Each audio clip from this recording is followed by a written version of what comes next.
Hello, Summit Church. Today we are going to read with you.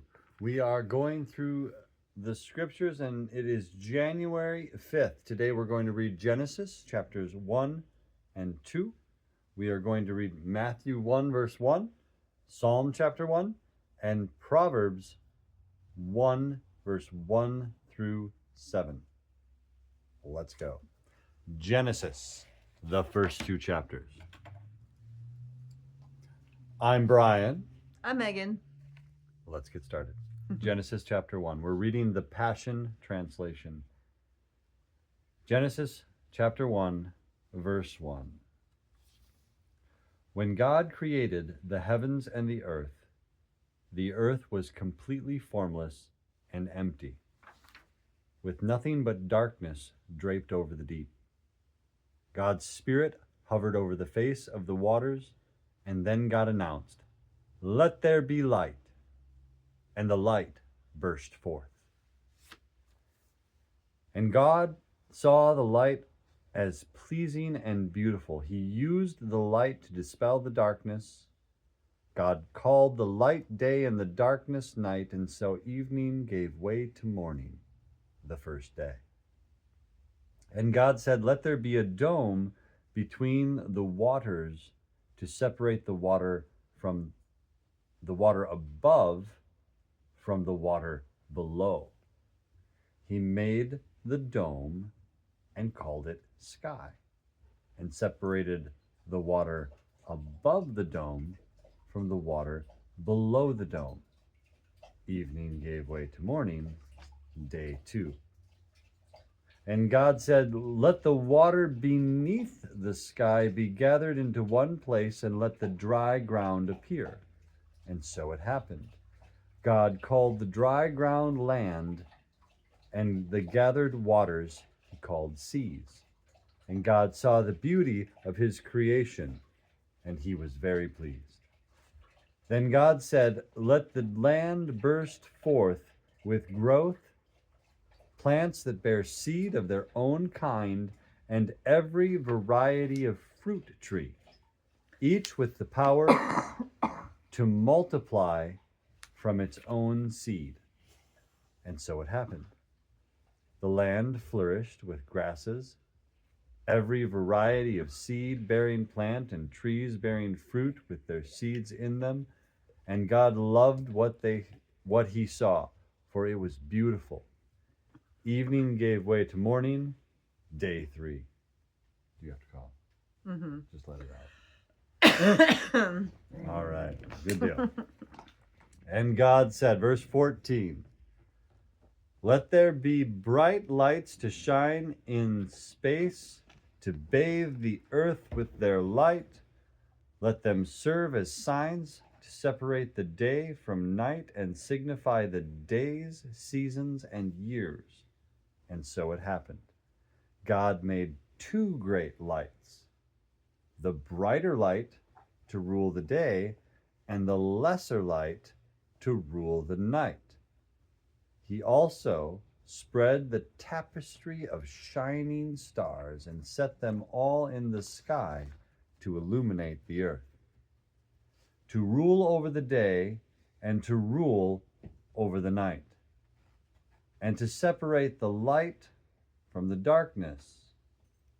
God loved what he saw, for it was beautiful. Evening gave way to morning, day 4. God said, "Let there be life.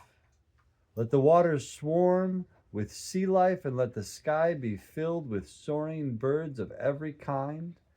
God created huge sea creatures and every living creature that moves of every kind, swarming in the water and flying in the sky, according to their species. God loved what he saw, for it was beautiful. God blessed them, saying, "Reproduce and be fruitful. Fill the waters of the sea with life, and the earth with flying birds." Evening gave way to morning, day 5. God said, "Let the earth produce every class and kind of creature, livestock, crawling thing, wild animals, each after its kind." And so it happened. God made the wild animals according to their species, livestock according to their species, and all the creatures that creep along the ground according to their species.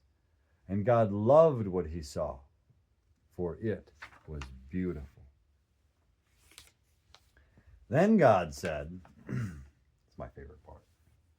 Then God said, let us make man and a woman in our image, to be like us.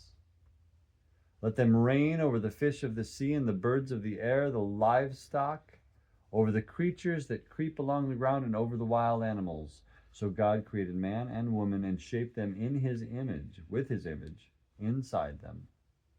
In his own beautiful image, he created his masterpiece. Yes, male and female, he created them. So God created man and woman and shaped them with his image inside them. Yes.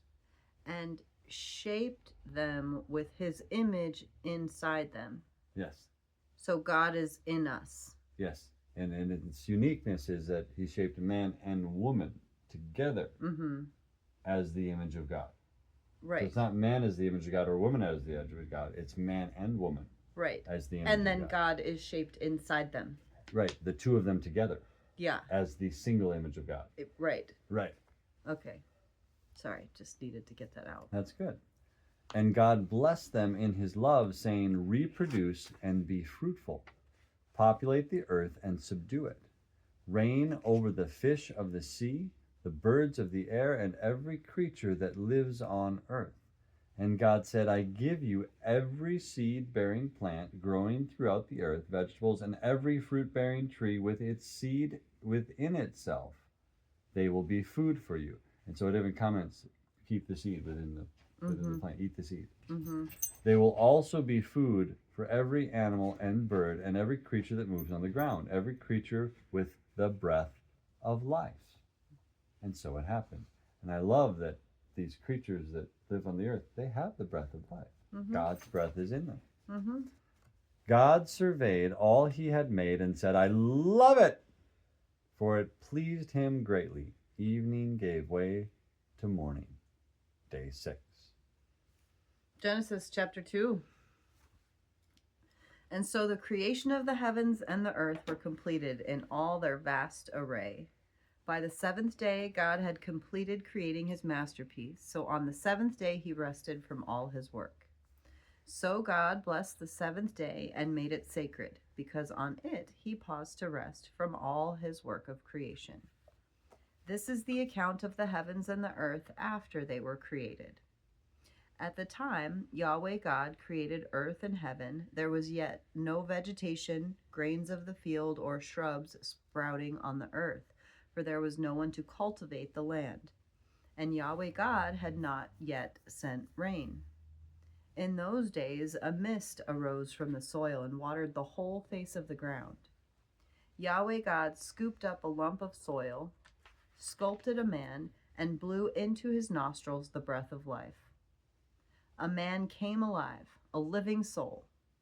Then Yahweh God planted a lush garden paradise in the east, in the land of delight, and there he placed the man he had formed. Yahweh God made all kinds of beautiful trees to grow there, fruitful trees to satisfy the taste. In the middle of the garden, he planted the tree of life and the tree of the knowledge of good and evil. Flowing from the land of delight was a river to water the garden, and from there it divided into 4 branches. The first river, overflowing increase, encircles the golden land of Havilah. The gold of that land is pure, and many pearls and onyx are found there. The second river, gushing, flows through the entire land of Cush. The third river, swift flowing, flows east of Assyria, and the fourth is the river of fruitfulness. Yahweh God took the man and placed him in the Garden of Eden to work and watch over it. And Yahweh God commanded him, you may eat freely of every fruit of the garden, but you must not eat of the tree that gives the knowledge of good and evil, for when you eat from it, you will most certainly die. Dun, dun, dun. Verse 18. Can I just read the footnote? Okay. I just want to read the footnote right there. All right, just, here's footnote for verse 17. Genesis 2, verse 17. But you must not eat of the tree that gives the knowledge of good and evil, for when you eat from it, you will most certainly die. Footnote. So the footnote says, or dying you will die. God is neither unkind nor harsh. Our tender Father God is gracious and generous to humanity. God alone knows what is good for us. To enjoy the good, we must trust and obey him. He knows that true freedom is in the loving shade of Eden. God knows that if we disobey, we will have decided for ourselves what is good and what is not good. We will have eaten the forbidden fruit and made ourselves our own gods. Death came into the world with Adam's sin. 1 Corinthians 15:22. Okay. So anyway, so that's Genesis 2:17, and then the footnote. 18 goes on to say, then Yahweh God said, it is not good for the man to be alone. Therefore, I will fashion a suitable partner to be his help and strength. For Yahweh God had formed from the soil every animal of the field and every bird of the air and brought them before the man to see what he would call them. So whatever the man called the living creature, that was its name. He gave names to all the various cattle, birds, and wild animals, but Adam could not find a fitting companion that corresponded to him.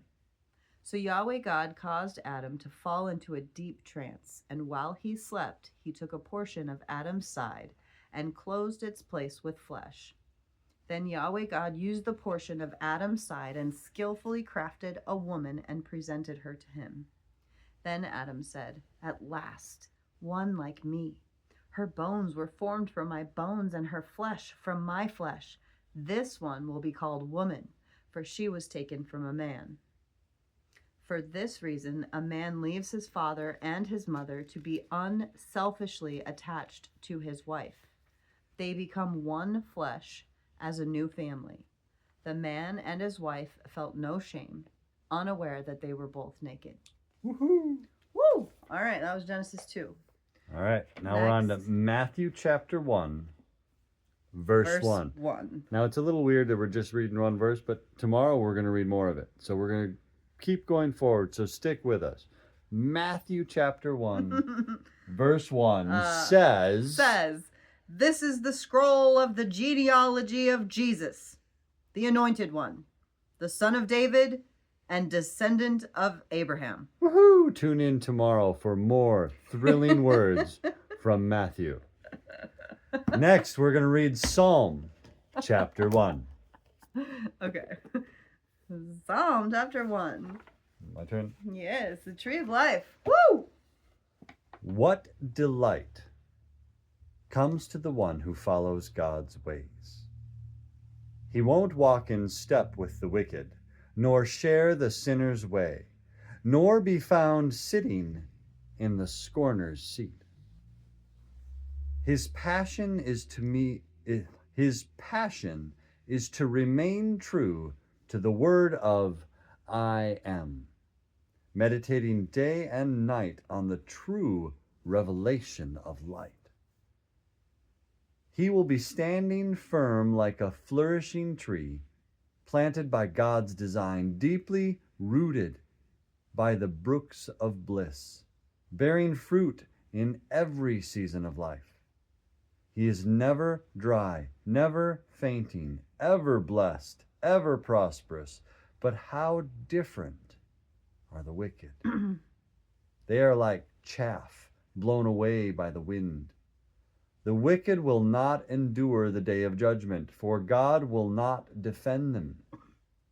Nothing they do will succeed or endure for long, for they have no part with those who walk in truth. But how different it is for the righteous. The Lord embraces their paths as they move forward, while the way of the wicked leads only to doom. Doom. Dun, dun, dun. Proverbs. That was Psalm chapter 1. Now we're on to Proverbs chapter 1, verses 1 through 7. 1 through 7. Here we go. Here are the kingdom revelations, words to live by, and words of wisdom given to empower you to reign in life. Written as Proverbs by Israel's King Solomon, David's son. Nice. Within these sayings will be found the revelation of wisdom and the impartation of spiritual understanding. Use them as keys to unlock the treasures of true knowledge. Understood. Those who cling to these words will receive discipline to demonstrate wisdom in every relationship and to choose what is right and just and fair. These proverbs will give you great skill to teach the immature and make them wise, to give youth the understanding of their design and destiny. For the wise, these proverbs will make you even wiser. And for those with discernment, you will be able to acquire brilliant strategies for leadership. These kingdom revelations will break open your understanding to unveil the deeper meaning of parables, poetic riddles, and epigrams, and to unravel the words and enigmas of the wise. Verse 7. We cross the threshold of true knowledge when we live in obedient devotion to God. Stubborn know-it-alls will never stop to do this, for they scorn true wisdom and knowledge. Amen. All right. Thanks for joining us. Tune in January 6th for another thrilling reading Riveting. of the Bible. The Bible.